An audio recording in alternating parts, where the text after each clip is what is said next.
Happy new year dear. ಬರ್ತಾ ಇರುವ ಹೊಸ ವರುಷ ಹರುಷ ತರಲಿ ಅಂತ ಎಂದಿಗೂ ಬೇಡುವುದಿಲ್ಲ. ದೇವರೇ ನನ್ನ ತಪ್ಪುಗಳ ಕ್ಷಮಿಸು ಎಂದು ಕೈ ಮುಗಿದು ನಿಲ್ಲೋದಿಲ್ಲ. ಗೊತ್ತಾಗಿದೆ ನನಗೆ, ಅಂತರಾತ್ಮದ ಎದುರು ಯಾವ ಸಾಕ್ಷಿಗಳು ಬೇಕಾಗಿಲ್ಲ. ಬೇಡಿಕೆ ಮತ್ತು ಕೋರಿಕೆಗಳಿಗಷ್ಟೇ ಮುಗಿದು ಹೋದ ಅಧ್ಯಾಯಗಳು ಮರುಕಳಿಸದಿರಲಿ ಬದುಕಿನಲ್ಲಿ.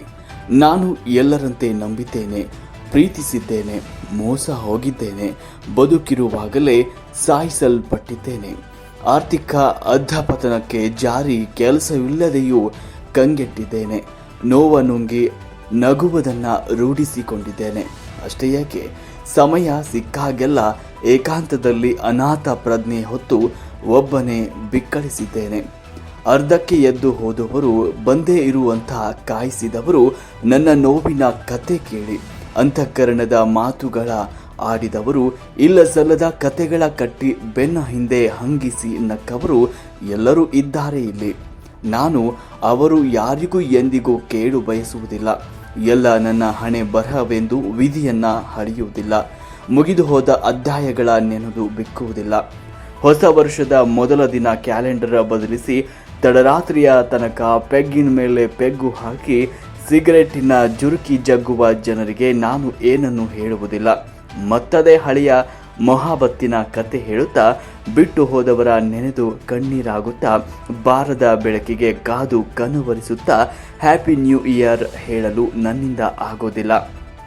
ನೆನಪಿರಲಿ, ಇಂತಹ ವರ್ಷಗಳು ಕರಗಿ ಕ್ಯಾಲೆಂಡರ್ಗಳು ಬದಲಾಗಿ ದಿನಗಳು ಉರುಳಿದಷ್ಟು ಚೂರಿಗಳನ್ನೇ ಚಲಾಯಿಸಿದ್ದಾರೆ ನನ್ನವರು ನನ್ನೆದೆಗೆ. ಹೊಸ ವರ್ಷದ ನೆಪದಲ್ಲಿ ಹಳೆಯ ಗಾಯವ ಕೆರೆದು ನೋಯುವುದು ಬೇಕಿಲ್ಲ. ಹೊಸ ಕನಸುಗಳ ಕಾಣುತ್ತಾ ಮತ್ತೆ ಮತ್ತೆ ಕನವರಿಸುತ್ತಾ ನನ್ನ ಸಾಗದ ಕನಸುಗಳಿಗೆ ನೋಯುವುದು ಬೇಕಿಲ್ಲ.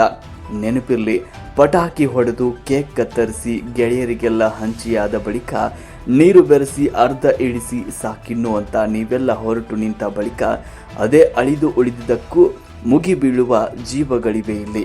ಮೊನ್ನೆ ಕೊಂಡ ಮೊಬೈಲು, ನಿನ್ನೆ ತಂದ ಬೈಕಿನ ಶೋಕಿ ತೋರಿಸುವವರೇ ಹಣವನ್ನ ನೀರಿನಂತೆ ಇದ್ದವರೆಲ್ಲ ಹರಿಸ್ತಾರೆ ಬಿಡಿ.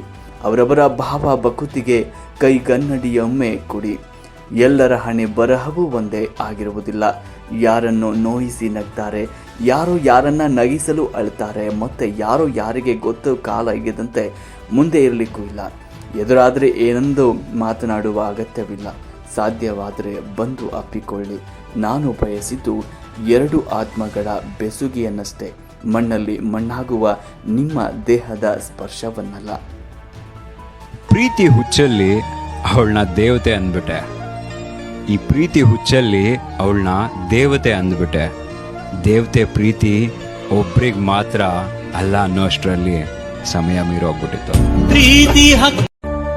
ದೇವರೇ ಸೃಷ್ಟಿಸಿದ ಮನುಷ್ಯರ ಶಾಶ್ವತವಲ್ಲ, ಇನ್ನು ನಮಗೆ ನಾವೇ ಸೃಷ್ಟಿಸಿಕೊಂಡ ಸಂಬಂಧಗಳು ಶಾಶ್ವತನ.